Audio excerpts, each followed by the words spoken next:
Hello aspirants, welcome to the class days. Just give me minute. So నేను upload అనేది చేస్తానండి, file upload చేస్తాను. Okay, so ఈరోజు మనం current affairs of October month అనేది last క్లాస్లోది కంటిన్యూ చేద్దామండి. Okay, welcome Vanaja, Nagamani, Rohit, Venkanna, Govindamma, Shankar, Mallesh, Bhagya, Satish Sagar, Raja Ravi, Ramesh Kumar, Shivayam, Thota Srinu, Upendra, Ravikiran. Welcome you all guys, welcome to the class. So బ్రీఫ్గా ఒకసారి అన్అకాడమీ గురించి తెలియజేస్తాను. సో అన్అకాడమీ అనేది one of the largest online platform. ఇక్కడ మనకి సబ్స్క్రిప్షన్ తీసుకున్న ప్రతి ఒక్కరికి unlimited live and recorded classes అందిస్తున్నాం. ఇండియాస్ బెస్ట్ ఎడ్యుకేటర్స్ అందరూ కూడా చాలా మంది ఇక్కడ వర్క్ చేయడం అనేది జరుగుతుంది. అండ్ ఎడ్యుకేటర్స్ అందరిలో one of the top educators in Unacademy నేను, మోహన్ బెనర్జీ రెడ్డి. అలాగే మీకు ఇక్కడ శైల్యం ఉన్నారు, AP history, Indian history, geography అన్ని కూడా డిస్కస్ చేయడం అనేది జరుగుతుంది. అండ్ మీకు రేంజ్ ఆఫ్ ఫ్యాకల్టీస్ చాలా మంది ఉన్నారు, ఒక 30+ ఫ్యాకల్టీ ఇక్కడ వర్క్ చేయడం అనేది జరుగుతుంది. ఓకే, అండ్ వీళ్ళందరి క్లాసెస్ కూడా మీరు ఒకసారి సబ్స్క్రిప్షన్ తీసుకుంటే వినవచ్చు. And at the same time మీకు చాలా వరకు కూడా ఇక్కడ వేరియస్ క్లాసెస్ అన్ని కూడా ఇక్కడ కండక్ట్ చేయడం అనేది జరుగుతుంది. సిలబస్ లో ప్రతి టాపిక్ కూడా క్లాసెస్ కండక్ట్ చేస్తారు. అండ్ మీకు ఒక్కొక్క సబ్జెక్ట్ కి వేరియస్ ఆప్షన్స్ అనేవి ఉంటాయి, ప్రాపర్ షెడ్యూలింగ్ ఉంటుంది. అండ్ క్లాసెస్ కూడా ఇన్ టైం కంప్లీట్ చేయడం అనేది జరుగుతుంది. And at the same time మనకి కోర్సెస్ అనేది తీసుకుంటే చాలా వరకు కోర్సెస్ క్రియేట్ చేస్తున్నారు మన దగ్గర. 60+ కోర్సెస్ ఎవ్రీ మంత్ క్రియేట్ చేస్తారు. ఫ్రీ స్పెషల్ క్లాసెస్ కండక్ట్ చేయడం అనేది జరుగుతుంది. ఎక్స్పీరియన్స్డ్ ఎడ్యుకేటర్స్ ఉన్నారు, interactive polls, doubt clearing sessions, test series, personal guidance, study from home, EMI payment option, ఇవన్నీ కూడా మీకు అందిస్తున్నారు. Okay, and at the same time మనకి ఇక్కడ చూస్తే అదర్ ఫీచర్స్ ఏంటి అంటే mentorship programme, answer writing sessions, and PDF format లో మెటీరియల్ అనేది అందించడం అనేది జరుగుతుంది. అండ్ ఇక్కడ మనకి స్పెషల్ క్లాసెస్ జరుగుతాయి. సో ఈ నా స్పెషల్ క్లాసెస్ చూస్తే current affairs, polity, economy, AP economy, Telangana economy, so ఇలా మీకు రేంజ్ ఆఫ్ స్పెషల్ క్లాసెస్ అనేవి కూడా క్రియేట్ చేయడం అనేది జరుగుతుంది. అండ్ రెగ్యులర్ కోర్సెస్ లో మనం చూస్తే మీకు crash course on Andhra Pradesh 2nd November నుంచి స్టార్ట్ అవుతుందండి 7 PM కి. అలాగే crash course on Indian polity అనేది 2nd నవంబర్ 3 PM కి స్టార్ట్ అవుతుంది. సో ఈ 2 కోర్సెస్ కూడా మీరు అటెండ్ అవ్వచ్చు. And at the same time YouTube classes జరుగుతాయి. సో ఎవ్రీడే 9:30 PM కి. ఈ క్లాసెస్ లోని మనకి కరెంట్ అఫైర్స్ కానీ లేకపోతే డైలీ న్యూస్ అనాలిసిస్ కానీ ఎంసీక్యూస్ రూపంలో డిస్కస్ చేయడం అనేది జరుగుతుంది. సో ఈ అప్రోచ్ అనేది మీకు అన్అకాడమీలో అందిస్తున్నాం. క్లాస్ అనేది 9:30 PM కి జరుగుతుంది యూట్యూబ్ లో. అందరూ కూడా ఆ యూట్యూబ్ సెషన్స్ అనేది అటెండ్ అవ్వచ్చు. And at the same time ఎవరైనా సబ్స్క్రిప్షన్ తీసుకుంటే మీకు 10% ఆఫ్ రావాలంటే మోహన్ బి లైవ్ అనే రెఫరల్ కోడ్ అనేది ఉపయోగించండి. ఇక్కడ మీకు 6 months, 12 months అండ్ 24 months అని చెప్పని వేరియస్ ఆప్షన్స్ అనేవి ఉన్నాయి. అండ్ ఎవరైతే మీకు సబ్స్క్రిప్షన్ తీసుకోవాలనుకుంటారో యాప్ ఇన్స్టాల్ చేసి గెట్ సబ్స్క్రిప్షన్ అనేది క్లిక్ చేస్తే ఈ పేజ్ ఓపెన్ అవుతుంది. సో ఇందులో ఏదో ఒకటి సెలెక్ట్ చేసి రిఫరల్ కోడ్ అనేది ఎంటర్ చేస్తే మీకు 10% ఆఫ్ అనేది వస్తుంది. అండ్ పేమెంట్ అనేది ఈఎంఐ కూడా చేయొచ్చు, డెబిట్ కార్డ్, క్రెడిట్ కార్డ్ ద్వారా కూడా చేయడం అనేది జరుగుతుంది. Okay, so this is about Unacademy. Brief గా మీకు తెలియజేశాను. అండ్ కరెంట్ సెషన్ వచ్చి మనకి daily current affairs MCQs October month కి సంబంధించి ఇక్కడ డిస్కస్ చేద్దాం. అలాగే ఈ కరెంట్ అఫైర్స్ అనేది UPSC, Group 1, Group 2, SSC, bank exams, RBI exams, Grama Sachivalayam, SI constable, NTPC, ఇలా రేంజ్ ఆఫ్ ఎగ్జామ్స్ అన్నిటికీ కూడా ఉపయోగపడుతుంది. Okay, welcome Ramesh, Apoorva, Raju, Nandakishore, Balasai, Balasri, Ramadevi, and sweet heart Sunny, Tirupati, Vijay Kumar, Pradeep, Munesh, Narasimha. Very good evening to one and all. Vanajasri, Nagamani, welcome you all guys, welcome to the class. So మనము ఈ రోజు session లో భాగంగా first question అనేది చూద్దామండి. సో ఫస్ట్ క్వశ్చన్ అంటే లాస్ట్ క్లాస్ లో నిన్న జరిగిన క్లాస్ కి కంటిన్యూషన్ కింద మీకు 21st క్వశ్చన్ అనేది అడుగుతున్నాను. So first ever multi modal logistic park setup in which of the following state అని చెప్పని అంటున్నారు. సో ఒక మల్టీ మోడల్ లాజిస్టిక్ పార్క్ అనేది సెటప్ చేయబోతున్నారండి, ఏ స్టేట్ లో సెటప్ చేయబోతున్నారు అని చెప్పని అడుగుతున్నారు. సో ఆన్సర్ చేయడానికి ప్రయత్నించండి అందరూ కూడా. సో ఇక్కడ మనకి వేరియస్ ఆప్షన్స్ అనేది మీకు అందిస్తున్నాను. ఓకే, సో ఆన్సర్ చేయడానికి ప్రయత్నించండి. Option A UP, option B Telangana, option C Tamil Nadu, option D Assam. So ఇక్కడ మీకు first ever multi modal logistic park అనేది ఎక్కడ సెటప్ చేయబోతున్నారు అని చెప్పని అడుగుతుంది. సో ఇక్కడ మనకి లాజిస్టిక్ అని చెప్పాలంటే ఏంటంటే మీకు ట్రాన్స్పోర్టేషన్ ఏదైతే జరుగుతూ ఉంటుందో దాన్ని లాజిస్టిక్స్ అని చెప్పని అంటాం. ఓకే, అలాంటివి రైల్వేస్ కానీ లేకపోతే ఎయిర్వేస్ కానీ లేకపోతే రోడ్ కానీ ఎలా అన్నా సరే లాజిస్టిక్స్ అనేవి చాలా వరకు ఒక్కొక్క ఏరియాస్ ఒక్కొక్క ట్రాన్స్పోర్టేషన్ ఫెసిలిటీ ఉపయోగిస్తుంటాం. సో వాటన్నిటిని డెవలప్ చేయడానికి ఒక పార్క్ అనేది డెవలప్ చేస్తున్నారు, multi modal logistic park. So అది ఏ స్టేట్ లో డెవలప్ చేయడం అనేది జరుగుతుంది అంటే ఇట్ ఈస్ అస్సాం అని చెప్పని తెలియజేస్తున్నారు. అస్సాం అనేది గుర్తుపెట్టుకోండి. సో మరి ఈ మధ్య కాలంలోనే లాజిస్టిక్ పార్క్ అనేది ఎందుకు సెటప్ చేస్తున్నారు అని చెప్పానంటే మీకు చాలా వరకు ఆ పర్టికులర్ సెక్టర్ లోని డెవలప్మెంట్ అనేది జరుగుతుంది, చాలా రిక్వైర్మెంట్ అనేది ఉంది. అండ్ నెక్స్ట్ కమింగ్ డేస్ లో one of the fastest growing sector logistic sector అనేది. కాబట్టి మన ministry of road transport and highways ఈ లాజిస్టిక్ సెక్టర్ కి సంబంధించి ఒక పార్క్, అక్కడ ఇండస్ట్రీస్ అన్ని కూడా డెవలప్ చేస్తారు. సో అది ఎక్కడ సెట్ మీకు అస్సాంలో సెటప్ చేయడం అనేది జరిగింది. సో రీసెంట్ గా దాన్ని 20th అక్టోబర్ మీకు రిలీజ్ చేయడం అనేది జరిగింది. ఓకే, ఇనాగ్రేట్ చేశారు. అండ్ ఇక్కడ మీకు ఆల్మోస్ట్ 694 crores అనేది ఆ పార్క్ డెవలప్ చేయడానికి ఉపయోగిస్తాము అని చెప్పనంటున్నారు. అండ్ ఈ పర్టికులర్ పార్క్ అనేది భారత్ మాలా పరియోజన అనే ప్రోగ్రామ్ కింద మీకు అమలు చేయడం అనేది జరుగుతుంది. So these are the some of the points you need to remember. Next, world statistics day will be celebrated around the globe on which day? So world statistics day అనేది ఏ రోజున జరుపుతారు అని చెప్పని అడుగుతున్నాం. ఓకే, సో ఆన్సర్ చేయడానికి ప్రయత్నించండి అందరూ కూడా. Option A October 18, option B October 19, option C October 20, option D October 21. So ఇక్కడ మీకు వరల్డ్ స్టాటిస్టిక్స్ డే అనేది ఏ రోజున జరుపుతారు. Okay, so welcome to the class guys. Balu Yadav, Gauri, Ashwini, Ravindra, Mastan, Pavan and Sharmila, Divya, Divyasri, Satyaprasad, Mohan, Purvaja, Ramesh and Apoorva. Welcome you all guys, welcome to the class. So ఇక్కడ world statistics day అనేది ఏ రోజున జరపడం అనేది జరుగుతుంది. ద ఆన్సర్ ఈస్ October 20 అని చెప్పని తెలియజేశారు. సో ఇక్కడ మీకు వరల్డ్ స్టాటిస్టిక్స్ డే అనేది October 20న సెలబ్రేట్ చేస్తున్నాం అని చెప్పని తెలియజేశారు. ఎవరు ఇది జరుపుతుంటారు ఎవ్రీ ఇయర్ అంటే United nations department of economic affairs వాళ్ళు గ్లోబల్ గా ఈ పర్టికులర్ డే అనేది సెలబ్రేట్ చేస్తారు. అలాగే మీకు యునైటెడ్ నేషన్స్ స్టాటిస్టికల్ కమిషన్ వాళ్ళు కూడా అందులో పార్టిసిపేట్ చేయడం అనేది జరుగుతుంది. అయితే మరి ఈ వరల్డ్ స్టాటిస్టిక్స్ డే అనేది దేని గురించి అంటే మనము చాలా వరకు కూడా స్టాటిస్టిక్స్ అనేది ఎవ్రీ ఫీల్డ్ లో ఉపయోగిస్తుంటాం. ఓకే, ఆ స్టాటిస్టిక్స్ ఉంటేనే మనకి చాలా వరకు కూడా ఒక కంట్రీ గ్రో అవుతుందా లేదా, వేరియస్ హెల్త్ పారామీటర్స్ ఎలా ఉన్నాయి, ఎడ్యుకేషన్ పారామీటర్స్ ఎలా ఉన్నాయి అనేది అసెస్మెంట్ అనేది చేస్తాం. సో అలా స్టాటిస్టిక్స్ అనేది మనకి చాలా వరకు ఎవ్రీ డైలీ లైఫ్ లోని ఆ తర్వాత కంట్రీకి చాలా అవసరం. అందుకని చెప్పని వరల్డ్ స్టాటిస్టిక్స్ డే అనేది October 20న మీకు సెలబ్రేట్ చేయడం అనేది జరుగుతుంది. దాని యొక్క థీమ్ ఏంటి అని అంటే connecting the world with data we can trust. Trust అని ఎందుకు ఉపయోగిస్తున్నారు అని చెప్పానంటే మీకు ఈ మధ్య కాలంలో కంట్రీస్ అన్ని కూడా చాలా వరకు కూడా ట్రూ డేటా ఇవ్వట్లేదు. సో ఆ ట్రూ డేటా ఇస్తేనే మీకు అసెస్మెంట్ అనేది చేయొచ్చు. సో ఫర్ ఎగ్జాంపుల్ ఇప్పుడు COVID-19 ఉంది. సో COVID-19 లో ఎక్కువగా ఎక్కడ ఏ విధంగా పీపుల్ ఎఫెక్ట్ అవుతున్నారు అనేది ఇన్ఫర్మేషన్ ఉంటేనే కదా స్టెప్స్ తీసుకునేది. సో అలా కొన్ని కంట్రీస్ సరిగ్గా ట్రూ ఇన్ఫర్మేషన్ ఇవ్వట్లేదు అని చెప్పని మీకు connecting the world with data we can trust అని చెప్పని థీమ్ కింద తీసుకోవడం అనేది జరిగింది. నెక్స్ట్ క్వశ్చన్ అని చూద్దాం.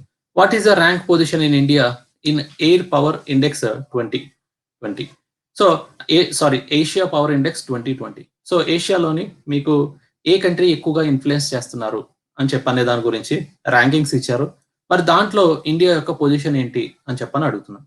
ఓకే, దాంట్లో ఇండియా యొక్క పొజిషన్ ఏంటి అని చెప్పని అడుగుతున్నాను. సో ఆన్సర్ చేయడానికి ప్రయత్నించండి అందరూ కూడా. Option A 5th rank, option B 4th rank, option C 6th rank, option D 8th rank. So ఇక్కడ మీకు ఏషియా పవర్ ఇండెక్స్ అనేది ఒక ఆర్గనైజేషన్ డెవలప్ చేశారు. దాంట్లోని ఇండియా యొక్క ర్యాంక్ ఎంత ఉంటుంది అని చెప్పని అడుగుతున్నాను. దాంట్లో ఇండియా యొక్క ర్యాంక్ ఎంత ఉంటుంది?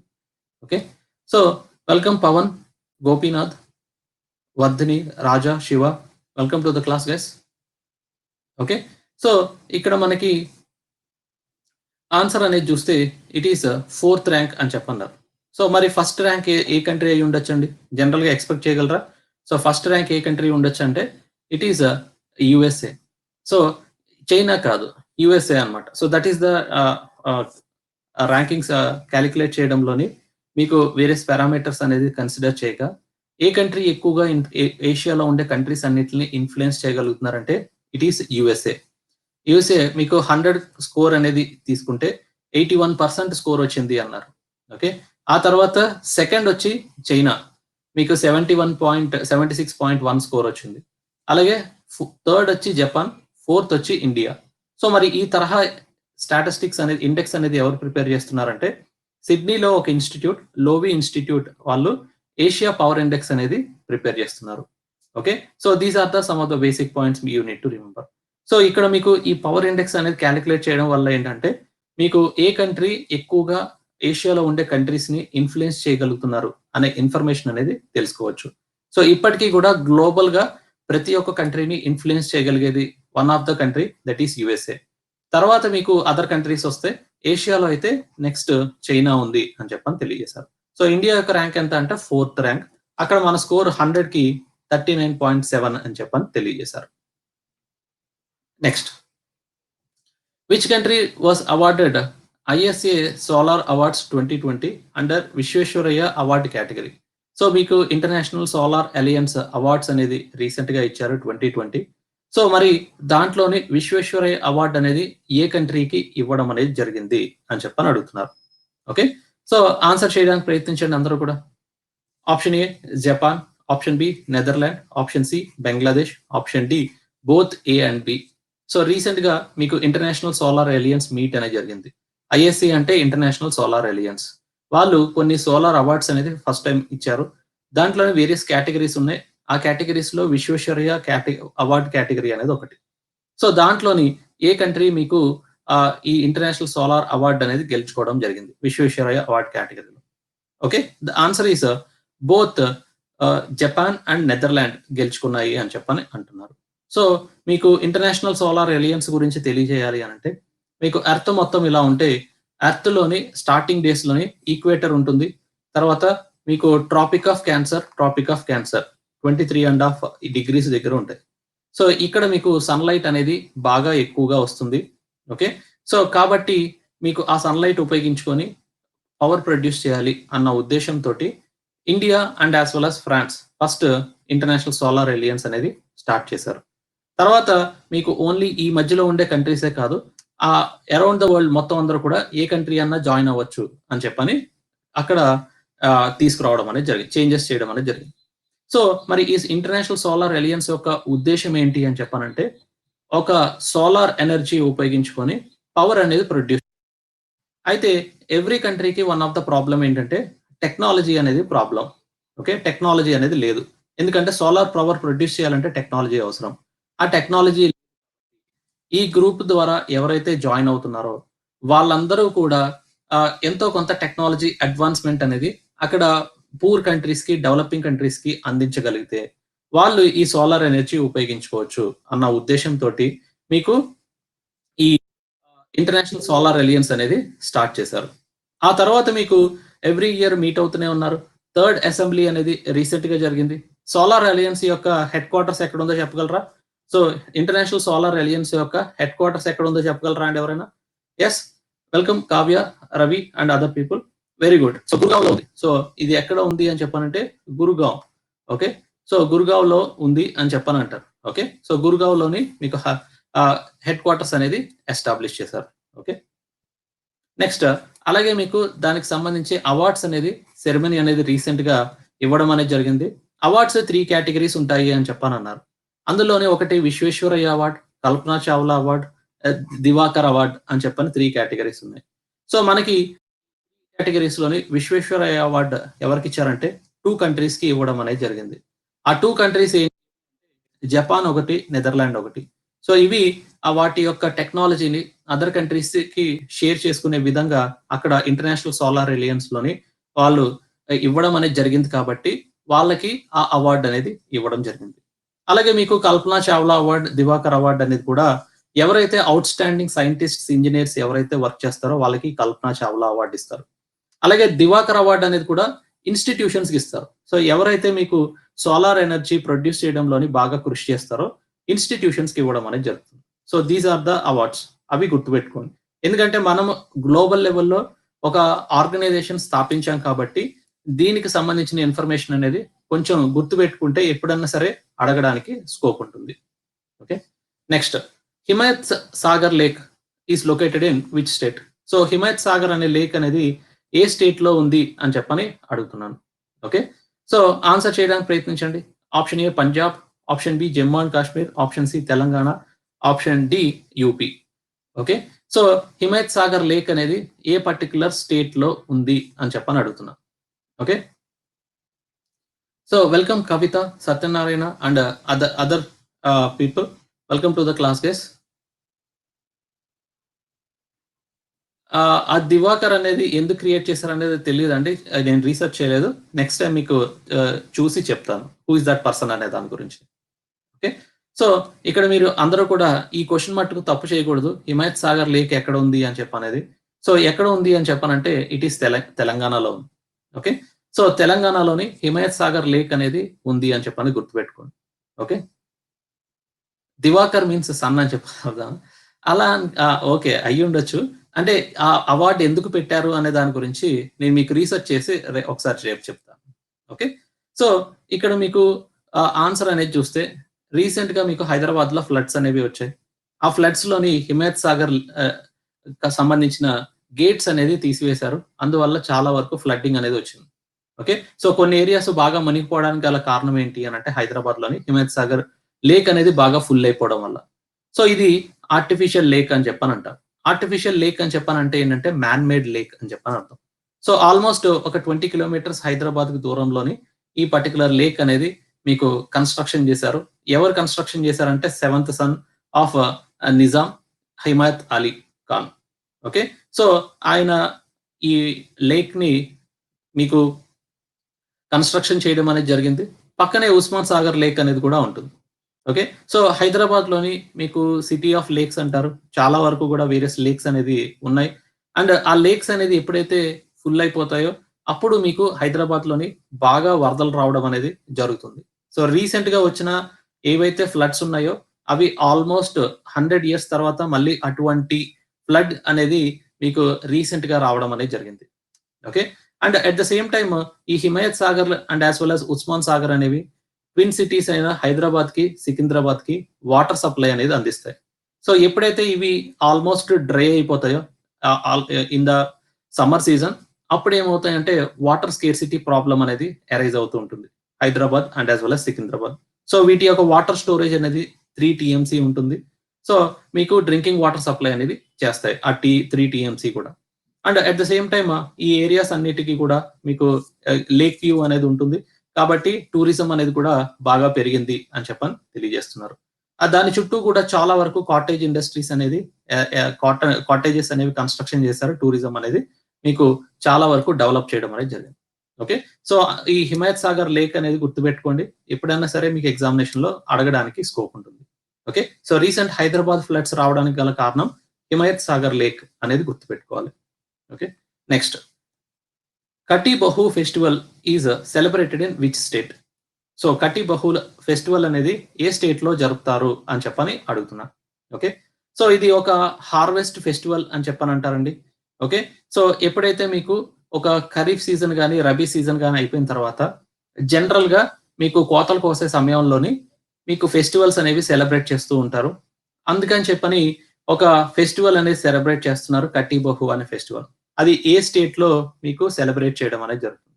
సో మీరు ఎప్పుడైనా సరే కొన్ని ఇంపార్టెంట్ ఫెస్టివల్స్ అనేవి కొన్ని స్టేట్స్ లో జరుపుతారు.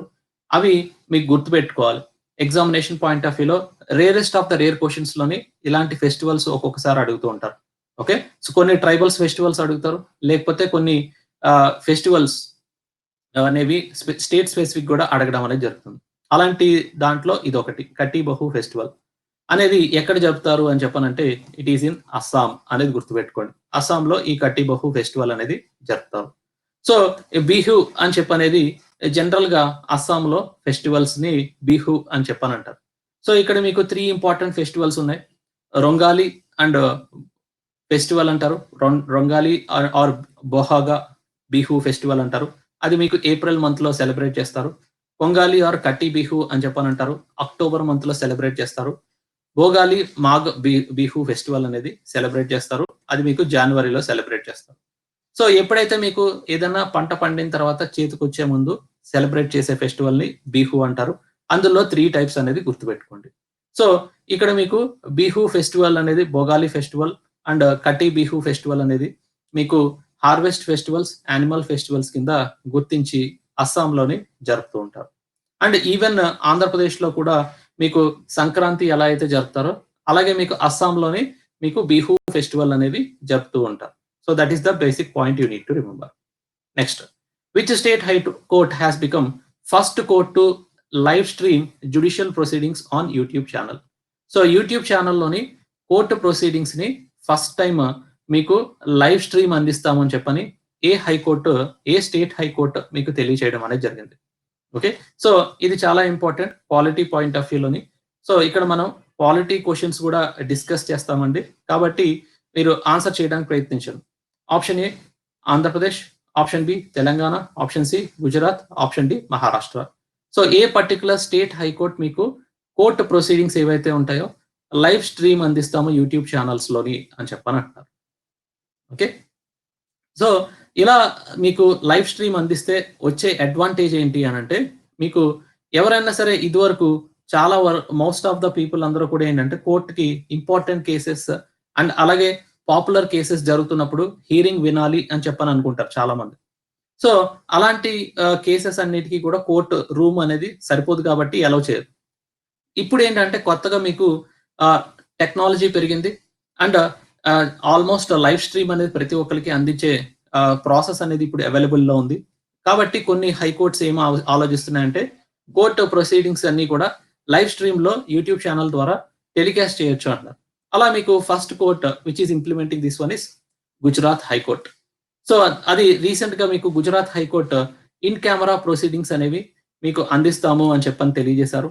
And at the same time technology అనేది పెరిగింది కాబట్టి, ఈ తరహా అప్రోచ్ అనేది ఫాలో అవుతాము అని చెప్పని ఫస్ట్ ఎక్స్‌పెరిమెంటల్ బేసిస్‌లోని మీకు గుజరాత్‌లోని అమలు చేయడం అనేది జరుగుతుంది. సో, ఇక్కడ మీకు అమలు చేస్తే ప్రాబ్లమ్ లేదు. చాలా వైడర్ పీపుల్ అందరికీ ఆ ఇన్ఫర్మేషన్ అనేది అందుతుంది. ప్రాబ్లమ్ లేదు. కానీ దానివల్ల కొన్ని నెగెటివ్ ఇంప్రెషన్ అనేది కూడా క్రియేట్ అవుతది.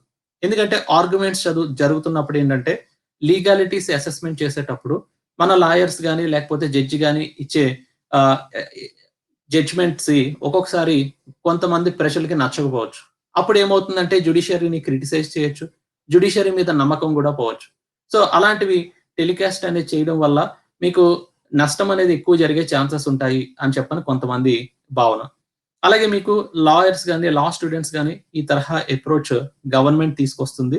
ట్రాన్స్‌పరెన్సీ మెయింటైన్ చేయడానికి జ్యుడిషియల్ ప్రొసీడింగ్స్‌లో ఉపయోగపడుతుంది అని చెప్పని తెలియజేశారు. So, these are the some of the points you need to remember. Next, the Indian national centre for ocean information system. Okay. I INCOIS అని చెప్పానంటే, ఇన్కాసిస్ అని చెప్పానంటే, Indian national centre for ocean information system is located in which place అని చెప్పని అడుగుతున్నారు. ఏ ప్లేస్‌లో మీకు ఇన్కాసిస్ అనేది లొకేట్ అయ్యుంది అని చెప్పని అడుగుతున్నారు. సో, ఆన్సర్ చేయడానికి ప్రయత్నించండి అందరూ కూడా. Option A Chennai, option B Hyderabad, option C Mumbai, option D Kolkata. So, ఇక్కడ మీకు ఇన్కాసిస్ అనేది మీకు ఏ ప్లేస్‌లో ఉంది అని చెప్పనంటున్నారు. ఓకే. సో, ఆహ్, ఇక్కడేంటంటే కొంచెం ఆలోచించి ఆన్సర్ చేయడానికి ప్రయత్నించండి. ఓకే. సో, ఒక్కొక్కసారి ఏంటంటే మనం ఎలిమినేషన్ పద్ధతి అనేది ఒక్కొక్కసారి సక్సెస్ అవ్వచ్చు, సక్సెస్ కాకపోవచ్చు. ఓకే. సో, ఇక్కడ ఆన్సర్ అనేది చూస్తే మనము ఇట్ ఈస్ హైదరాబాద్. సో, జనరల్‌గా ఏంటంటే మనము ఇండియన్ ఓషన్ ఇన్ఫర్మేషన్ సర్వీసెస్ అని చెప్పనన్నప్పుడు ఏంటంటే జనరల్‌గా ఏదో ఒక ఆహ్, city which is near by the sea coast expect చేస్తూ ఉంటాం. కానీ ఏంటంటే ఇక్కడ సీ కోస్ట్‌లో మీకు సీ కోస్ట్ దగ్గరలో ఉండే సిటీని మీరు ఎంచుకోలేదు గవర్నమెంట్. సో, ఈ ఇన్ఫోసిస్ అనేది ఎక్కడ ఎస్టాబ్లిష్ చేశారు? హైదరాబాద్. సో, ప్రగతి నగర్ అని చెప్పని కూకట్పల్లి దగ్గర ఉంటుంది. అక్కడ ఇన్ఫోసిస్ అని చెప్పనే సంస్థని ఎస్టాబ్లిష్ చేశారు. సో, మరి ఈ ఇన్ఫోసిస్ అనేది ఎందుకు న్యూస్‌లో ఉంది అనేది చూస్తే మీకు చాలా మంది ఎక్స్‌పర్ట్స్ రీసెంట్‌గా ఈ ఇన్ఫోసిస్‌ని చాలా వరకు మెచ్చుకోవడం అనేది జరిగింది. అప్రిషియేట్ చేశారు. ఎందుకు అప్రిషియేట్ చేశారు అని అంటే వీళ్ళు ఏం చేస్తారు అనేది చూస్తే, వీళ్ళు సునామీ ఎర్లీ వార్నింగ్ సిస్టమ్స్ అనే వాటిల్ని మీకు ఆపరేట్ చేయడం అనేది జరుగుతుంది. సో 2004లోని one of the deadliest disaster అనేది జరిగింది. సునామీ అనేది వచ్చింది. సో చాలా వరకు ఆల్మోస్ట్ 2.5 లాక్ పీపుల్ చనిపోవడం అనేది జరిగింది. Because of this tsunami. One of the deadliest tsunami 20 ఇయర్స్‌లో అని చెప్పని తెలియజేశారు. అయితే మరి ఈ సునామీ ఎర్లీ వార్నింగ్ సిస్టమ్ అనేది ఏం చేస్తుంది అనేది చూస్తే, మీకు ఈ పర్టిక్యులర్ ఎర్లీ వార్నింగ్ సిస్టమ్ అనేది ఎప్పుడైనా సునామీ వస్తే, ఆ సునామీ ఎంత సేపట్లో మన తీరం వరకు రావచ్చు అనే దాన్ని ముందుగానే మనకి ఇన్ఫర్మేషన్ అనేది అందిస్తుంది. అంటే డిజాస్టర్స్ ప్రెడిక్ట్ చేయడంలోని మనం కొన్ని ఎక్విప్‌మెంట్స్ అనేది టెక్నాలజీ ఉపయోగిస్తున్నాం. అందులో ఈ Indian tsunami early warning system అనేది ఒకటి. సో దీన్ని 2007లో ఎస్టాబ్లిష్ చేశారు. సో దాన్ని ఆపరేట్ చేస్తుంది ఎవరంటే ఇన్ఫోసిస్. సో హైదరాబాద్ వాళ్ళు ఆపరేట్ చేయడం అనేది జరుగుతుంది. హైదరాబాద్‌లో ఆ ఇన్‌స్టిట్యూట్ ఉంది. ఆ ఇన్‌స్టిట్యూట్ ఆపరేట్ చేస్తున్నారు. అలాగే మీకు దీన్ని డెవలప్ చేసే ప్రాసెస్‌లోని చాలా మంది డిఫరెంట్ ఆర్గనైజేషన్స్ అందరూ కూడా పార్టిసిపేట్ చేశారు. సో ఎవరు అంటే department of space.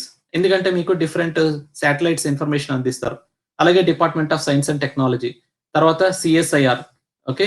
So council for scientific industrial research. అలాగే survey of India, national institute of ocean technology. వీళ్ళందరూ కృషి చేయగా మీకు Indian tsunami early warning system అనేది ఫార్మ్ అయింది. ఆ పర్టిక్యులర్ ఎర్లీ వార్నింగ్ సిస్టమ్ ఎఫెక్టివ్‌గా మెయింటైన్ చేసినందుకు ఎక్స్‌పర్ట్స్ అందరూ కూడా ఈ ఇన్ఫోసిస్ అనే సంస్థని బాగా అప్రిషియేట్ చేస్తున్నారు. ఆ ఇన్ఫోసిస్ అనేది మీకు 1999లో ఎస్టాబ్లిష్ చేశారు. ఇది ఒక autonomous body. Ministry of earth sciences కిందకి వస్తుంది. So that is the point you need to remember. అలాగే మీకు ఈ ఇన్ఫోసిస్ అనేది మీకు నోడల్ ఏజెన్సీ. గ్లోబల్‌గా మీకు సునామీస్ ఎక్కడైనా వస్తే, ఆ సునామీస్ అన్నిటికి కూడా మీకు చాలా వరకు అలార్మింగ్ సిస్టమ్స్ అనేది పెట్టారు. అందులో అన్నిటికంటే కూడా బాగా వర్క్ చేస్తుంది ఏది అంటే Indian tsunami early warning system అని చెప్పనంటున్నారు. అట్‌లీస్ట్ మీకొక 2 అవర్స్ టైమ్ పీరియడ్ అన్నా సరే ఇవాక్యుయేట్ చేయడానికి ముందు మీకు ఇన్ఫర్మేషన్ అనేది అందిస్తారు. సో అక్కడ మీకు పీపుల్‌ని, ప్రాపర్టీని, యానిమల్స్‌ని కాపాడడానికి ఈ సునామీ ఎర్లీ వార్నింగ్ సిస్టమ్ అనేది చాలా ఎఫెక్టివ్‌గా పనిచేస్తుంది అని చెప్పని ఇంటర్నేషనల్‌గా అప్రిషియేషన్ అనేది వచ్చింది. అండ్ మీకు ఈ సునామీ సంబంధించి వేరియస్ మాక్ డ్రిల్స్ అనేది కూడా కండక్ట్ చేశారు రీసెంట్‌గా. మీకు ఇంతకుముందు అక్టోబర్‌లోనే ఒక క్వెషన్ కూడా అడగడం జరిగింది. ఆ మాక్ డ్రిల్‌ని ఏమంటారంటే ఐఓ వేవ్ అని చెప్పనంటారు. గుర్తుపెట్టుకోండి అందరూ గూడా. IO wave tsunami mock drill exercise అనేది రీసెంట్‌గా మీకు విశాఖపట్నం దగ్గర జరిగింది. IO wave tsunami mock drill biannual exercise అనేది రీసెంట్‌గా జరిగింది. Okay. So these are the basic information you need to remember. Next Bundi అని చెప్పనేది మీకు చోటీ కాశీ అని చెప్పనంటారు. అక్కడ మీకు హండ్రెడ్స్ ఆఫ్ టెంపుల్స్ అనేవి కూడా ఉన్నాయి. సో అయితే మరి ఈ ప్లేస్ అనేది ఏ స్టేట్‌లో ఉంది అని చెప్పని అడుగుతున్నారు. ఓకే. సో ఇక్కడ మీకు మీరు వేరియస్ ఫిల్మ్స్ చూసుంటే ఇలాంటి తరహా చాలా వరకు కూడా ఫిల్మ్స్‌లో చూసుంటారు. సో మరి ఈ హండ్రెడ్స్ ఆఫ్ టెంపుల్స్ ఇలాంటి హండ్రెడ్స్ ఆఫ్ టెంపుల్స్ అనేవి కన్‌స్ట్రక్షన్ చేసిన ప్లేసే బుంది అని చెప్పనంటున్నారు. దాన్ని చోటీ కాశీ అని చెప్పనంటారు. సో అది ఎక్కడ ఉంది అని చెప్పని అడుగుతున్నారు. ఓకే. సో ఎక్కడ ఏ స్టేట్‌లో ఉంది అని చెప్పని అడుగుతున్నారు. Option A Maharashtra, option B Karnataka, option C AP, option D Rajasthan. So ఇవన్నీ గూడా హిస్టారికల్‌గా చాలా వరకు మీకు టెంపుల్ కన్‌స్ట్రక్షన్స్ అనేవి జరిగాయి. ఓకే. సో మహారాష్ట్రలోని రాష్ట్రకూటాస్ గాని, కర్ణాటకలోని మీకు చాళుక్యాస్ గాని, లేకపోతే మీకు చాలా వరకు గూడా వేరియస్ పీపుల్ అందరూ కూడా రా రాజస్థాన్‌లో అయితే మీకు చాలా వరకు గూడా ఆహ్, వేరియస్ మిడివల్ టైమ్ పీరియడ్‌లోని రాష్ట్రకూటాస్ కొన్ని కన్‌స్ట్రక్షన్ చేశారు. సో అలాగే మీకు చాలా మంది పీపుల్ కన్‌స్ట్రక్షన్ చేయడం అనేది జరిగింది. ఏన్షియంట్ మిడివల్ టైమ్ పీరియడ్‌లో కూడా. ఆంధ్రప్రదేశ్‌లో కూడా చాలా వరకు కన్‌స్ట్రక్షన్స్ అనేవి జరిగాయి. Temple constructions. సో అయితే మీకు ఈ బుంది అనే ప్లేస్ అనేది ఏ స్టేట్‌లో ఉంది అంటే ఇట్ ఈస్ రాజస్థాన్ అని చెప్పని అంటున్నారు. రాజస్థాన్. సో ఈ రాజస్థాన్‌లోని రీసెంట్‌గా ఏం జరిగిందంటే ఆ బుంది డిస్ట్రిక్ట్‌లోని టెంపుల్స్ ఏవైతే మోర్ థాన్ 100 టెంపుల్స్ ఏవైతే ఉన్నాయో అక్కడ రెనోవేషన్ చేసి టూరిజం అనేది ప్రమోట్ చేస్తున్నారు. సో అక్కడ మీకు రీసెంట్‌గా కన్‌స్ట్రక్షన్ చేసిన వాటిల్ని, రెనోవేషన్ చేసిన వాటిల్ని మీకు నరేంద్ర మోడీ వర్చువల్ కాన్ఫరెన్స్ ద్వారా ఇనాగరేట్ చేయడం అనేది జరిగింది. సో మీకు బుంది అనేది రాజస్థాన్‌లో ఉంది. అక్కడ మీకు ఏ టైప్ ఆఫ్ రిలిజియన్స్ అనేవి ఎక్కువగా ఫాలో అవుతారంటే, ఒకటి హిందూయిజం ఫాలో అవుతారు. ఇంకొకటి మీకు జైనిజం అనేది ఫాలో అవుతారు. సో అక్కడ మీకు జైన్ టెంపుల్స్ అనేవి చాలా వరకు కన్‌స్ట్రక్షన్ చేశారు. వైట్ మార్బుల్ తోటి కన్‌స్ట్రక్షన్ చేయడం అనేది జరిగింది. సో ఆ వైట్ మార్బుల్ అనేది మన సదరన్ ఇండియా నుంచి తీసుకొనెళ్లి కన్‌స్ట్రక్షన్ చేశారు అని చెప్పనంటారు. Okay. It may be true, may not be true. But white marble తోటి అక్కడ జైన్ టెంపుల్స్ అనేవి ఇప్పటికీ కూడా అవైలబుల్ లో ఉన్నాయి. అండ్ హిందూ టెంపుల్స్ కూడా చాలా వరకు కన్స్ట్రక్షన్ చేశారు. అక్కడ మీకు నగరా స్టైల్ అనేది ఉపయోగించి కన్స్ట్రక్షన్ చేయడం అనేది జరిగింది. సో టెంపుల్ కన్స్ట్రక్షన్ చేసే ప్రాసెస్ లో మీకు 3 టైప్స్ ఆఫ్ స్టైల్స్ ఉంటాయి. ఒకటి నగరా స్టైల్ ఉంటుంది. ఓకే. ఇంకొకటి ద్రావిడ స్టైల్ అని చెప్పనేది సౌత్ ఇండియాలో ఉపయోగిస్తారు. సో ద్రావిడ స్టైల్ అని చెప్పనేది. ఇంకొకటి ఏంటంటే వెసారా స్టైల్ అని చెప్పనంటారు. సో ఈ ద్రావిడ స్టైల్, నగరా స్టైల్ 2 కలిపి ఫీచర్స్ ఉంటే దాన్ని Vesara type of style temple construction అంటారు. సో ఇది బాదామి చాళుక్యాస్ ఎక్కువగా ఈ Vesara type of construction Rashtrakutas Vesara style ఉపయోగించారు. అండ్ సౌత్ ఇండియాలో అందరూ కూడా ద్రావిడియన్ స్టైల్ ఉపయోగించారు. అండ్ నగరా స్టైల్ అనేది నార్త్ ఇండియా మొత్తం అంతా నగరా స్టైల్ ఉపయోగించారు. అంటే టెంపుల్ కన్స్ట్రక్షన్ చేసే ప్రాసెస్ లోని ఇవి డిఫరెంట్ టైప్స్ ఆఫ్ స్టైల్స్. అలాంటివన్నీ కూడా మీకు టెంపుల్స్ కన్స్ట్రక్షన్ లోని కనిపిస్తున్నాయి అని చెప్పని తెలియజేశారు. అండ్ జైన్ టెంపుల్స్ అనేవి కూడా చాలా వరకు కూడా స్ప్రెడ్ అయి ఉన్నాయి. సో ఏ మౌంటైన్ మీద ఈ జైన్ టెంపుల్స్ అనేవి ఎక్కువగా స్ప్రెడ్ అయి ఉన్నాయండి రాజస్థాన్‌లోని? చెప్పగలరా? ఇది ఒకసారి యూపీఎస్‌సి క్వెషన్‌లో అడిగారు. అదే ఆ మౌంట్ ఏంటది? సో ఆహ్, yeah! Very good. So mount Abu అని చెప్పనంటారు. సో మౌంట్ అబూ దగ్గర మీకు చాలా వరకు టెంపుల్స్, జైన్ టెంపుల్స్ అనేవి హండ్రెడ్స్ ఆఫ్ జైన్ టెంపుల్స్ అనేవి కన్‌స్ట్రక్షన్ చేసున్నాయి. అక్కడ మీకు హిందూ టెంపుల్స్ ఉన్నాయి, జైన్స్ కూడా ఉన్నాయి. So that is the point you need to remember. Next. Which among the following corporations has topped Forbes list of world's best employer award 2020. So world's best employer 2020 ఎవరు అని చెప్పని అడుగుతున్నారు. Okay. Answer చేయడానికి ప్రయత్నించండి అందరూ కూడా. సో రీసెంట్ గా release చేశారు. Option A Microsoft, option B Amazon, option C Samsung, option D Google. So వీటిల్లోని వరల్డ్స్ బెస్ట్ ఎంప్లాయర్ అవార్డ్ ఎవరు గెలుచుకోవడం అనేది జరిగింది. సో ఏ ఆర్గనైజేషన్ గెలుచుకున్నారని చెప్పని అడుగుతున్నారు. ఓకే. సో ఇక్కడ మనకి ఆన్సర్ అనేది చూద్దామండి. సో ఆన్సర్ అనేది చూస్తే so most of the companies చాలా వరకు కూడా ప్రతి ఒక్క ఎంప్లాయీకి బెటర్ సర్వీస్ కండిషన్స్ ఇవ్వాలి అనుకుంటారు. అయితే ఈ పర్టిక్యులర్ లిస్ట్‌లోని టాప్ వచ్చింది ఎవరు అంటే సామ్‌సంగ్. ఓకే. సామ్‌సంగ్‌కి టాప్ వచ్చింది. బెస్ట్ ఎంప్లాయర్ అవార్డ్ అనేది ఇచ్చారు. సో ఎవరిచ్చారు అని చెప్పనంటే మీకు Forbes organisation various technical companies తోటి టై అప్ అయ్యి ఒక సర్వే అనేది కండక్ట్ చేస్తారు. ఆ సర్వేలో ఏంటంటే మీ యొక్క ఎంప్లాయీస్‌ని ఫీడ్‌బ్యాక్ తీసుకుంటారు. ఎలా మీకు కంపెనీ సర్వీసెస్ అందిస్తుంది? సాలరీ సరిగ్గా పే చేస్తున్నారా లేదా? అదర్ సర్వీసెస్ అలవెన్సెస్ ఇస్తున్నారా లేదా? హాలిడేస్ ఇస్తున్నారా లేదా? సో మీ వల్ల కంపెనీ వల్ల మీరు సాటిస్ఫైగా ఉన్నారా లేదా? అనే సర్వే అనేది కండక్ట్ చేశారు. అందులోని సామ్‌సంగ్ ఎంప్లాయీస్ అందరూ they are very much happy with respect to service rendered by the Samsung company. So కోవిడ్-19 టైమ్ పీరియడ్‌లో సామ్‌సంగ్ కంపెనీ బాగా వాళ్ళ ఎంప్లాయీస్‌ని చూసుకున్నందుకు గాను ఈ లిస్ట్‌లోని టాప్ వచ్చింది అని చెప్పనన్నారు. సో ఆల్‌మోస్ట్ 750 ఎంఎన్‌సి కంపెనీస్‌ని వాళ్ళు సర్వే చేశారు. Around 45 countries. దాంట్లో మీకు సామ్‌సంగ్ అనేది ఫస్ట్ వచ్చింది అన్నారు. ఓకే. అండ్ సామ్‌సంగ్ అనేది మీకు అందరికీ తెలుసు. వీళ్ళు semi conductors, electronics, electrical engineer, technology, hardware ఎక్విప్‌మెంట్స్‌లో one of the world number 1. And at the same time ఇండియాలో అయితే మీకు హెచ్‌సీఎల్ టెక్నాలజీస్ అనేది ఆ లిస్ట్‌లో ఇండియన్ కంపెనీస్‌లో టాప్ వచ్చింది. దాని యొక్క పొజిషన్ ఎంత అంటే 30థ్ పొజిషన్ గ్లోబల్లీ అని చెప్పని తెలియజేశారు. ఓకే. నెక్స్ట్. అంటే ఇక్కడ ఇండికేటర్స్ అంటే సర్వే కండక్ట్ చేస్తారండి. సో మీకు ఎలా ఉంటుందంటే సర్వేలోని ఒక 20 క్వెషన్స్ ఇస్తారు. ఆ 20, 30 క్వెషన్స్‌లోని ఇచ్చిన ఆన్సర్స్‌ని బట్టి ఎంప్లాయీస్ ఇచ్చిన ఆన్సర్స్‌ని బట్టి ర్యాంకింగ్ ఇవ్వడం అనేది జరుగుతుంది. సో ఆ 20, 30 క్వెషన్స్ అనేది మనకి డిస్క్లోజ్ చేయలేదు. బట్ ఎంప్లాయర్ యొక్క ఫీడ్‌బ్యాక్‌ని బట్టి ఈ సర్వే అనేది దాంట్లోని టాప్ వచ్చిన కంపెనీ వచ్చి సామ్‌సంగ్ అని చెప్పనన్నారు. Okay. Next. Who among the national leader died on 63rd day hunger strike in freedom struggle. Okay. So ఒక నేషనల్ లీడర్ ఆల్‌మోస్ట్ 63 డేస్ నిరాహార దీక్ష అనేది చేస్తూ చనిపోవడం అనేది జరిగింది. ఆయన పేరేంటి అని చెప్పని అడుగుతున్నా. ఓకే. సో ఆన్సర్ చేయడానికి ప్రయత్నించండి. రీసెంట్‌గా ఆయన బర్త్ యానివర్సరీ అనేది జరిగింది. అందుకని చెప్పని ఈ క్వెషన్ అడగడం జరిగింది. అక్టోబర్ మంత్‌లో 23కి. Option A Rajguru, option B Jatin Das, option C Bhagat Singh, option D Chandrashekhar Azad. So ఇక్కడ మీకు ఆహ్, రీసెంట్‌గా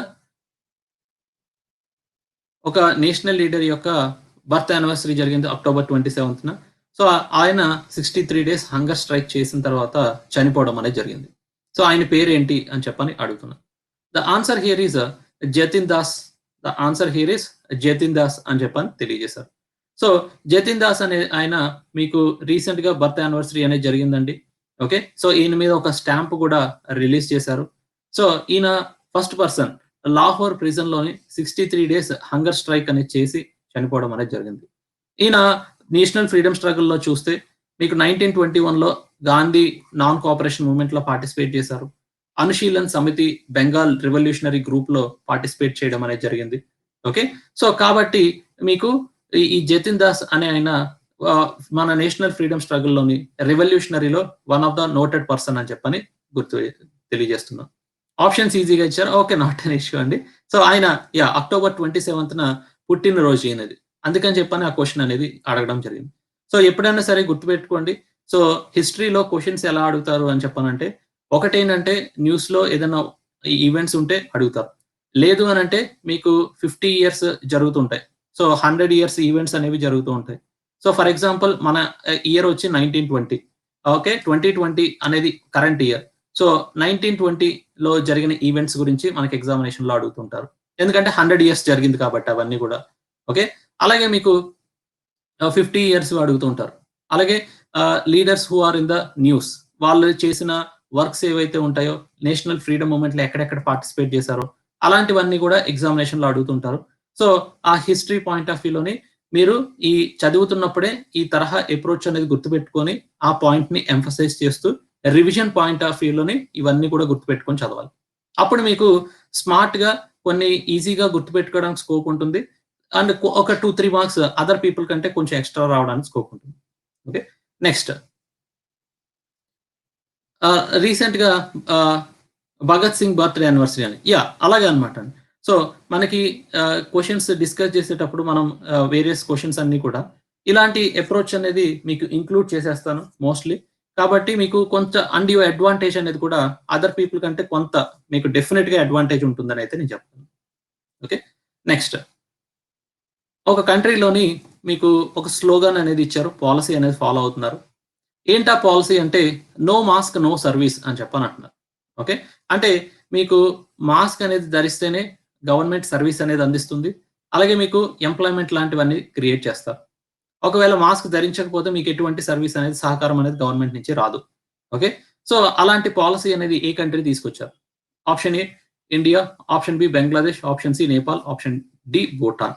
ఓకే. సో, ఈ కంట్రీస్‌లోని నో మాస్క్, నో సర్వీస్ అనే పాలిసీ ఏ పర్టిక్యులర్ కంట్రీ తీసుకురావడం అనేది జరిగింది. ఓకే. సో, ఇక్కడ మనకి మీరు నిజంగా కరెక్ట్‌గా ఆలోచిస్తే ఈజీగా ఆన్సర్ చేయొచ్చండి ఎలిమినేషన్ పద్ధతితోటి. సో, ఇండియాలో మీకు అమలు చేసుంటే మీరు ఫాలో అయ్యేవాళ్ళు. సో, ఇండియాలోని అమలు చేయట్లేదని మీకు అర్థమైంది. ఓకే. సో, అంటే ఇండియా రూల్డ్ ఔట్. సో, మిగిలిన 3 ఆప్షన్స్‌లోని మీకు ఏది ఆప్షన్ బెటర్‌గా ఉండొచ్చంటే, జనరల్‌గా ఇప్పుడున్న పరిస్థితిలోని ఈ మాస్క్ అనేది వచ్చింది అని చెప్పనంటే, దట్ ఈస్ బికాస్ ఆఫ్ కోవిడ్-19 అని మీకు అర్థమవుతుంది. సో, కోవిడ్-19 అనేది ఎక్కువగా ఉండే ఛాన్సెస్ ఎక్కడుంటాయి? ఈ 3 ఆప్షన్స్‌లో బంగ్లాదేశ్. ఎందుకంటే పాపులేషన్ ఎక్కువ. ఒక స్క్వేర్ కిలోమీటర్‌కి ఆల్‌మోస్ట్ ఒక స్క్వేర్ కిలోమీటర్‌కి ఎంతమంది ఉంటారంటే 500 మోర్ థాన్ 500 పీపుల్ ఉంటారు. ఒక స్క్వేర్ కిలోమీటర్‌కి. ఇది డెన్సిటీ అనేది చాలా హైయెస్ట్ అన్నమాట బంగ్లాదేశ్.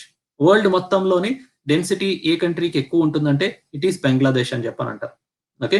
సో, అలా మీకు చాలా వరకు ఒక స్క్వేర్ కిలోమీటర్‌లోనే ఎక్కువ మంది ఉంటారు కాబట్టి బంగ్లాదేశ్‌లోని వాళ్ళకి ఇంకా వేరే ఆప్షన్ లేక నో మాస్క్, నో సర్వీస్ అనే పాలిసీ అనేది తీసుకురావడం అనేది జరిగింది. అది ఎవరు అనౌన్స్ చేశారు? కరెంట్ ప్రైమ్ మినిస్టర్ అయిన షేక్ హసీనా మీకు అనౌన్స్ చేయడం అనేది జరిగింది. So, these are the some of the points you need to remember. Next India has signed BECA agreement. So, BECA అంటే basic exchange cooperation agreement for geospatial cooperation అన్నారు. So, ఏ country తోటి ఈ బీఈసీఏ అగ్రీమెంట్ అనేది చేయడం అనేది జరిగింది. So, answer చేయడానికి ప్రయత్నించండి అందరూ కూడా. బీఈసీఏ అగ్రీమెంట్ అనేది ఏ కంట్రీ తోటి రీసెంట్‌గా మనం సైన్ చేసాం. Okay. Option A United States, option B Russia, option C Japan, option D Australia. So, మీకు రీసెంట్‌గా న్యూస్ పేపర్ చూసినా గాని మీకు ఏ కంట్రీ తోటి రిలేషన్స్ అనేది ఇండియా ఇంప్రూవ్ చేసుకోవాలి అనుకుంటున్నారు అనేది మీకు ఈజీగా తెలిసిపోయి ఉండొచ్చు ఈ పాటికి. సో, కాబట్టి బీఈసీఏ అగ్రీమెంట్ అనేది basic exchange cooperation agreement for geospatial corporation అని చెప్పనన్నారు. సో ఏ కంట్రీతో అనేది రీసెంట్‌గా జరిగింది అని చెప్పానంటే, it is by through United states of America. So United states of America తోటి ఈ అగ్రీమెంట్ అనేది సైన్ చేశారు. ఓకే. సో మరి బీఈసీఏ అగ్రీమెంట్ సైన్ చేయడం వల్ల మనకొచ్చే లాభం ఏంటి అనేది ఒకసారి మనం డిస్కస్ చేద్దాం. సో రీసెంట్‌గా మీకు ఏం జరిగింది అంటే 2+2 డైలాగ్ అనేది జరిగింది. So third India US 2+2 dialogue. ఇక్కడ 2+2 డైలాగ్ అంటే ఏంటంటే ఇండియా నుంచి 2 పీపుల్ ఉంటారు. యూఎస్ఏ నుంచి 2 పీపుల్ ఉంటారు. ఆ 2 పీపుల్ ఎవరు అని చెప్పానంటే యూజువల్‌గా మినిస్ట్రీ ఆఫ్ ఎక్స్‌టర్నల్ అఫైర్స్ ఉంటారు. తర్వాత మినిస్ట్రీ ఆఫ్ డిఫెన్స్ పార్టిసిపేట్ చేస్తారు. ఇలా 2 మినిస్టర్స్ కలిపి పార్టిసిపేట్ చేస్తారు. యూఎస్ఏ నుంచి and as well as India నుంచి. అందుకని చెప్పని 2+2 డైలాగ్ అని చెప్పని అన్నారు. Okay. So ah! And at the same time ఈ డైలాగ్‌లో దేని గురించి అంటే ఈ మీటింగ్ దేని గురించి మీకు కండక్ట్ చేశారు అంటే ఫస్ట్ థింగ్ ఏంటంటే గ్లోబల్ ఇష్యూస్ ఏంటి? తర్వాత బైలేటరల్ ఇష్యూస్ ఏంటి? రీజనల్ ఇష్యూస్ ఏంటి? ఆ ఇష్యూస్ గురించి ఇండియా, యూఎస్ఏ డిస్కస్ చేస్తున్నారు. అండ్ ఆ తర్వాత మీకు మీటింగ్‌లోనే బీఈసీఏ అగ్రీమెంట్ అనేది ఇండియా సైన్ చేస్తామని చెప్పన్నారు. సో బీఈసీఏ అంటే బేసిక్ ఎక్స్‌చేంజ్ కోఆపరేషన్ ఆఫ్ జియోస్పాటల్ అంటారు. జియో అంటే ఎర్త్, స్పాషియల్ అంటే మీకు ఆ పైన ఎర్త్ పైన ఉండే ఇన్ఫర్మేషన్ అని చెప్పని అర్థం అన్నట్టు. ఓకే. సో అంటే మన యొక్క శాటిలైట్ సిస్టమ్స్ అనేవి జనరల్‌గా మీకు మనం ఇప్పుడు ఎక్కువగా ఉపయోగిస్తుందేంటి? జీపీఎస్ అనేది ఒక శాటిలైట్ నావిగేషన్ సిస్టమ్ అనేది ఉపయోగిస్తాం. సో ఇది ఎవరు ఆపరేట్ చేస్తూ ఉంటారు? యూఎస్ఏ వాళ్ళు ఆపరేట్ చేస్తున్నారు. సో ఎప్పుడైనా సరే బోర్డర్ ఏరియాస్‌లోని మీకు ఇన్ఫర్మేషన్ అనేది movement of troops either China కావచ్చు, పాకిస్తాన్ కావచ్చు, ఇండియా కావచ్చు. ఎలా జరుగుతుంది అనేది తెలుసుకోవడానికి ఈ జియోస్పాటల్ ఇన్ఫర్మేషన్ అంటే basic exchange of cooperation agreement geospatial information అనేది ఉపయోగపడుతుంది. సో అలా కొద్ది కంట్రీస్ తోటే మీకు ఈ యూఎస్ఏ ఈ బీఈసీఏ అగ్రీమెంట్ అనేది చేసుకున్నారు. అందులో ఇండియా జాయిన్ అయింది. సో అలా చేసుకోవడం వల్ల ఏంటంటే ఇన్ఫర్మేషన్ ఎక్స్‌చేంజ్ అనేది చేసుకోవచ్చు. దేనికి సంబంధించి ఒకటి మిలిటరీ అప్లికేషన్స్‌కి సంబంధించి ఇన్ఫర్మేషన్ ఎక్స్‌చేంజ్ చేసుకోవచ్చు. అలాగే ఇంటెలిజెన్స్ ఏజెన్సీస్‌కి సంబంధించి ఇన్ఫర్మేషన్ ఎక్స్‌చేంజ్ చేసుకోవచ్చు. And at the same time మనకి టోపోగ్రఫీ అంటే ఆ పర్టిక్యులర్ ఏరియాస్‌లోని ఎప్పుడైనా సరే ఒక ట్రాన్స్‌పోర్టేషన్‌కి సంబంధించిన రోడ్ వేయాలన్నా, లేకపోతే ఆ పర్టిక్యులర్ ఏరియాని సర్వే చేయాలన్నా, ఈ ఇన్ఫర్మేషన్ అనేది చాలా ఉపయోగపడుతుంది అని చెప్పని తెలియజేశారు. సో అలా మీకు ఈ అగ్రీమెంట్ వల్ల రేంజ్ ఆఫ్ అప్లికేషన్స్ అనేవి ఉన్నాయి. చాలా వరకు మన సెక్యూరిటీ స్ట్రెంథెన్ చేసుకోవచ్చు. ఇప్పుడు చైనా యొక్క బోర్డర్ ఏరియాస్‌లోని చైనా వాళ్ళ ట్రూప్స్ అక్కడ ఉంటే ఎంతమంది ఉన్నారనేది ఈజీగా తెలుసుకోవచ్చు. తెలుసుకొని దాని ప్రకారంగా మన యొక్క పాలిసీ అనేది డిజైన్ చేసుకోవచ్చు. అందుకని చెప్పని మనకి ఈ పర్టిక్యులర్ బీఈసీఏ అగ్రీమెంట్ అనేది వెరీ ఇంపార్టెంట్ అని చెప్పని తెలుస్తుంది. అందుకని చెప్పని మనకి ఇప్పుడున్న పరిస్థితుల్లోని యూఎస్ఏకి ఇండియా ఇంపార్టెంట్, ఇండియాకి USA important. So because of Chinese aggression అని చెప్పనంటారు. సో చైనా గ్రోత్ అనేది ఈ 2 కంట్రీస్‌ని దగ్గరికి చేసింది అని చెప్పని ఇప్పుడున్న కరెంట్ కాంటెక్స్ట్ అనేది మనకి తెలియజేస్తుంది.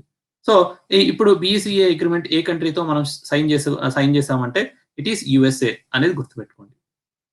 Next which organisation has released a survey on Himalayan brown bear. So Himalayan brown bear అంటే ఇక్కడ చూపిస్తున్న దాన్ని హిమాలయన్ బ్రౌన్ బేర్ అంటారు. సో దీనికి సంబంధించి ఒక సర్వే అనేది కండక్ట్ చేశారు. ఏ ఆర్గనైజేషన్ కండక్ట్ చేయడం అనేది జరిగింది. ఓకే. సో మీకు ఆన్సర్ చేయడానికి ప్రయత్నించండి అందరూ కూడా. ఏ ఆర్గనైజేషన్ మీకు రీసెంట్‌గా హిమాలయన్ బ్రౌన్ బేర్‌కి సంబంధించి ఒక సర్వే అనేది కండక్ట్ చేశారు. ఆప్షన్ ఏ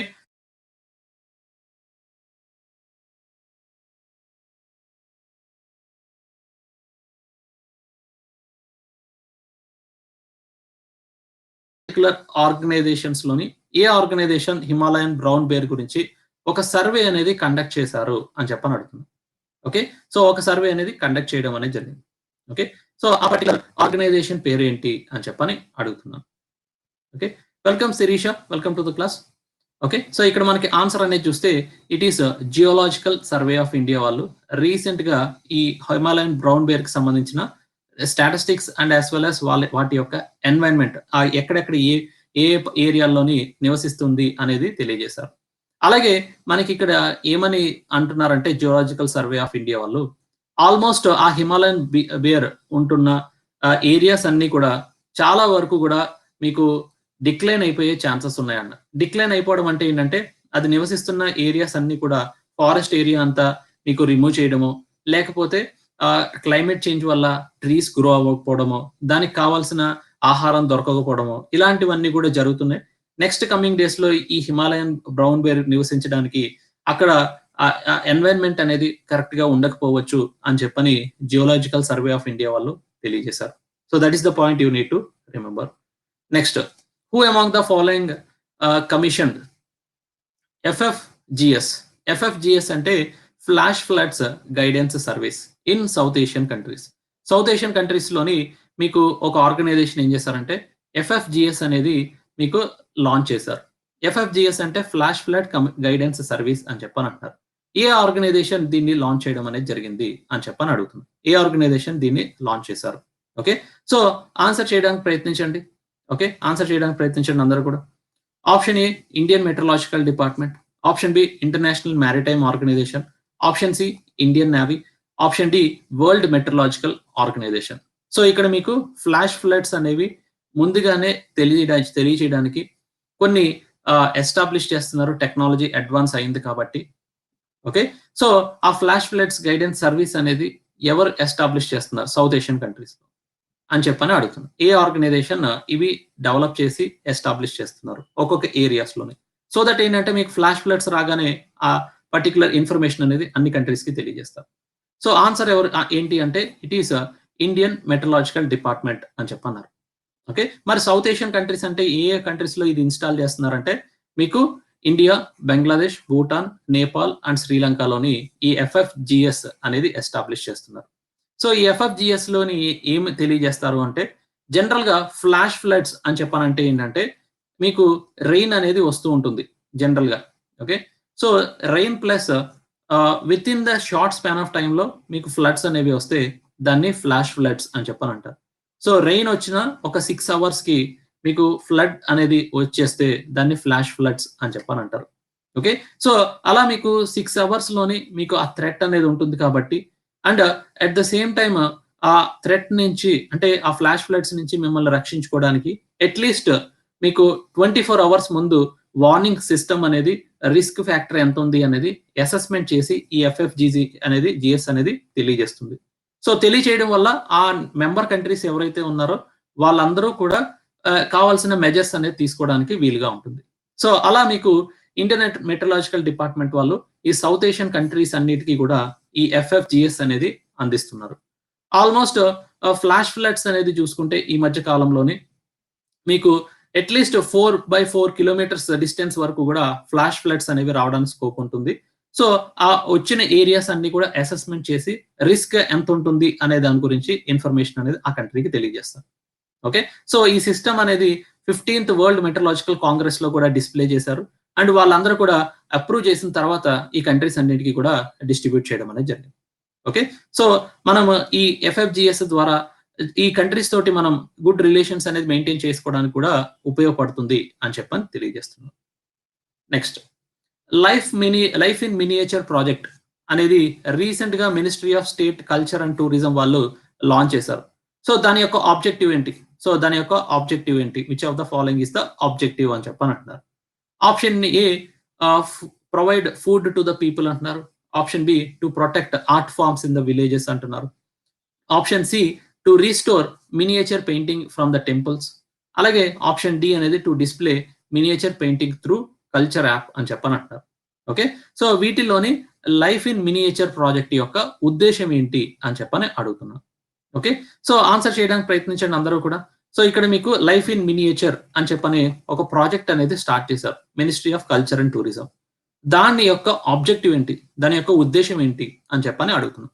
సో ఇక్కడ మీకు 4 ఆప్షన్స్ ఇవ్వడం అనేది జరిగింది. ఆ 4 ఆప్షన్స్ లో ఏది కరెక్ట్ ఆప్షన్ అని చెప్పని అడుగుతున్నాం.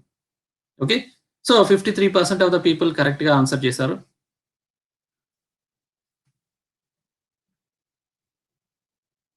ఓకే, సో ఇక్కడ మనకి ఆన్సర్ అనేది చూస్తే it is to display the miniature paintings through culture app అని చెప్పనంటున్నారు. So display the miniature paintings through culture app అంటున్నారు. సో అంటే ఏంటంటే ఇక్కడ మీకు మన ఇండియాలోని చాలా వరకు మినియేచర్ పెయింటింగ్స్ అనేవి డెవలప్ అయ్యాయి. సో మినియేచర్ పెయింటింగ్స్ అంటే ఏంటంటే జనరల్ గా మీరు ఒక ఆర్ట్ అనేది ఒక చార్ట్ మీద డ్రా చేయడమో, ఒక క్లాత్ మీద డ్రా చేయడమో దాన్ని మినియేచర్ పెయింటింగ్ అని చెప్పంటారు. ఈ మినియేచర్ పెయింటింగ్ అనేది జనరల్ గా మనకి మొఘల్స్ టైం పీరియడ్ లో బాగా పాపులర్ అయింది. సో మొఘల్స్ టైం పీరియడ్ లో నార్త్ ఇండియా మొత్తం అంతా బాగా పాపులర్ అయింది.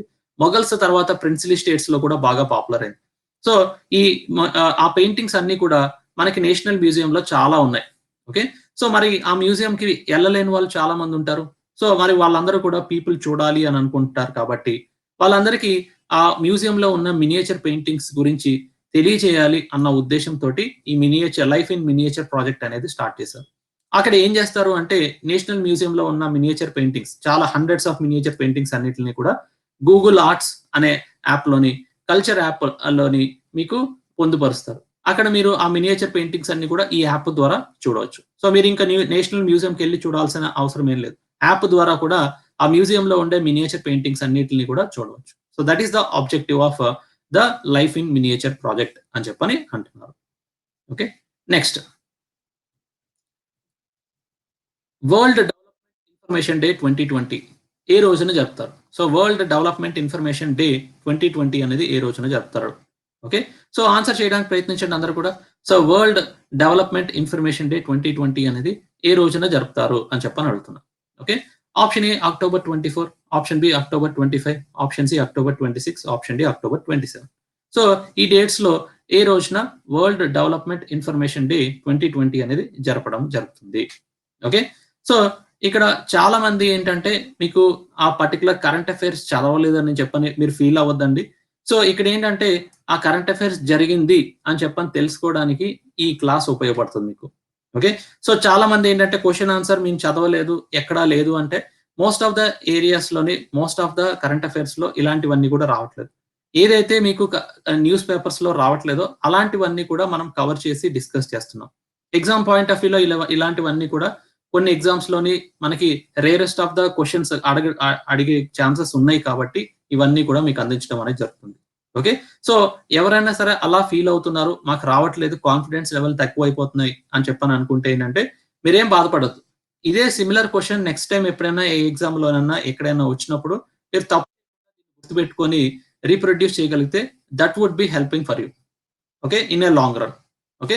సో ఇక్కడ మనకి ఆన్సర్ అనేది చూస్తే వరల్డ్ డెవలప్మెంట్ ఇన్ఫర్మేషన్ డే 2020 అనేది ఎప్పుడు చెప్తారంటే సో మరి ఈ ఇన్ఫర్మేషన్ డే అనేది ఎందుకు జరుపుతున్నారు అని చెప్పనంటే ఇప్పుడున్న కరెంట్ 21st సెంచరీలోని information is the most weapon for any of the country. So information అనేది కమ్యూనికేషన్ టెక్నాలజీస్ అనేది నెక్స్ట్ బిగ్ థింగ్ అని చెప్పని అంటారు.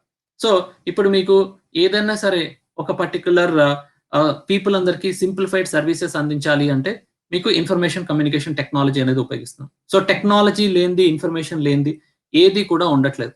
అందుకని చెప్పని ఇప్పుడు ఈ మధ్య కాలంలోని ఆర్టిఫిషియల్ ఇంటెలిజెన్స్ అనేది డెవలప్ చేస్తున్నాం. తర్వాత మెషిన్ లెర్నింగ్ అనేది డెవలప్ చేస్తున్నాం. తర్వాత బిగ్ డేటా అనేది డెవలప్ చేస్తున్నాం. ఆర్టిఫిషియల్ ఇంటర్నెట్ ఆఫ్ థింగ్స్ అనేది డెవలప్ చేస్తున్నాం. తర్వాత మీకు 5G అనేటి అన్ని అమలు చేయడానికి 5G అనేది డెవలప్ చేస్తున్నాం. సో ఇలా మీకు చాలా వరకు కూడా ఈ ఇన్ఫర్మేషన్ అనేది ఉపయోగపడుతుంది.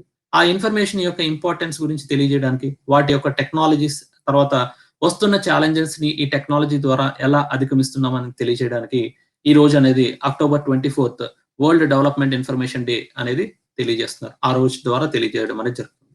సో దీన్ని యునైటెడ్ నేషన్స్ జనరల్ అసెంబ్లీ వాళ్ళు 1972లోనే first time world development information day అనేది సెలబ్రేట్ చేశారు. తర్వాత మీకు ఎవ్రీ ఇయర్ సెలబ్రేట్ చేయడం అనేది జరుగుతుంది. Okay. Next international day for eradication of poverty 2020 అనేది ఏ రోజున జరుపుతారు? So international day for eradication of poverty 2020 అనేది ఏ రోజున జరుపుతారు? ఓకే. సో ఆన్సర్ చేయడానికి ప్రయత్నించండి అందరూ కూడా. International day of eradication of poverty అనేది ఏ రోజున జరపడం అనేది జరుగుతుంది. Okay. Option A October 16, option B October 17, option C October 18, option D October 19. Okay. So international day for eradication of poverty 2020 అనేది ఏ రోజున జరుపుతారు? Okay. So welcome Alisha Banu, Suresh and Vasantha. Welcome to the class guys. So ఇక్కడ మనం question answer format లోని మీకు recent October month లో జరిగిన క్వెషన్స్ అన్ని కూడా అడగడం అనేది జరుగుతుందండి. ఓకే. సో ఇక్కడ ఆన్సర్ అనేది చూస్తే ఇట్ ఈస్ అక్టోబర్ 17 అని చెప్పని తెలియజేశారు. అక్టోబర్ 17 అని చెప్పని తెలియజేస్తున్నారు. సో అక్టోబర్ 17థ్ మనకి international day for eradication of poverty అని చెప్పనేది సెలబ్రేట్ చేస్తున్నారు. ఇది మీకు 1992లోనే స్టార్ట్ అయిందండి. యునైటెడ్ నేషన్స్ వాళ్ళు మీకు అమలు చేస్తున్నారు. సో దీని యొక్క థీమ్ 2020 యొక్క థీమ్ ఏంటంటే act together to achieve social environment justice for all అని చెప్పాలన్నారు. అండ్ ఈ పోవర్టీ అనేది మీకు తగ్గించడానికి చాలా వరకు వేరియస్ ఆర్గనైజేషన్స్ అలాగే వేరియస్ కంట్రీస్ అన్ని కూడా కృషి చేస్తున్నాయి. అయితే ఈ మధ్య కాలంలో ఏమైందంటే కోవిడ్-19 రావడం వల్ల ఆల్మోస్ట్ 115 మిలియన్ పూర్ పీపుల్ ఇంకా యాడ్ అయ్యారని చెప్పని మనకి వేరియస్ ఆర్గనైజేషన్స్ అనేవి తెలియజేశారు. ఎవరు తెలియజేశారు అంటే మీకు వరల్డ్ బ్యాంక్ వాళ్ళు రిలీజ్ చేసిన ఒక రిపోర్ట్ లో తెలియజేయడం అనేది జరిగింది. ఆ రిపోర్ట్ పేరు ఏంటంటే poverty and shared prosperity report లో 115 మిలియన్ పీపుల్ అడిషనల్ గా కోవిడ్-19 వల్ల పూర్ పీపుల్ అయిపోయారని చెప్పని తెలుస్తుంది. అది మీకు 2021 వరకల్లా 150 మిలియన్ కి ఇంక్రీజ్ అయ్యే ఛాన్సెస్ ఉన్నాయి అని చెప్పని అన్నారు. Okay, so these are the some of the points అండి. సో ఒకవేళ మనకి నెక్స్ట్ మంత్ ఒక ఏమేం కోర్సెస్ స్టార్ట్ అవుతున్నాయంటే, ఒకటి నవంబర్ 2 నుంచి మనకి ఏపీ ఎకానమీ అనేది స్టార్ట్ అవుతుంది అండి ఒక కోర్స్. ఇది మనకి 7 PM ఉంటుంది. అలాగే మనకి 2 నవంబర్ నుంచి ఇండియన్ పాలిటీ కోర్స్ అనేది స్టార్ట్ అవుతుంది. సో ఈ కోర్సెస్ అనేవి మీకు 3 PM ఉంటుంది. సో ఈ 2 కోర్సెస్ ని మీరు అటెండ్ అవ్వాలంటే అటెండ్ అవ్వచ్చు. ఓకే, అలాగే మనకి డైలీ యూట్యూబ్ సెషన్స్ ఉంటాయి. సో నిన్న జరగలేదు, ఈ రోజు నుంచి మనకి 9:30 PM కి యూట్యూబ్ సెషన్స్ ఉంటాయి. అవి అందరూ కూడా అటెండ్ అవ్వచ్చు. Okay, and at the same time ఏంటంటే మీకు correct most of the people అందరూ కూడా అటెండ్ అవుతున్నారు. కాకపోతే నా క్లాసెస్ లో ఏంటంటే ఎప్పుడు మనకి ఈ పర్టికులర్ కోర్సెస్ అనేవి స్పెషల్ క్లాసెస్ అనేవి అన్ఈవెన్ గా ఉన్నాయి. సో ప్రాపర్ షెడ్యూలింగ్ అనేది నెక్స్ట్ మంత్ అనేది మీకు అందిస్తాను.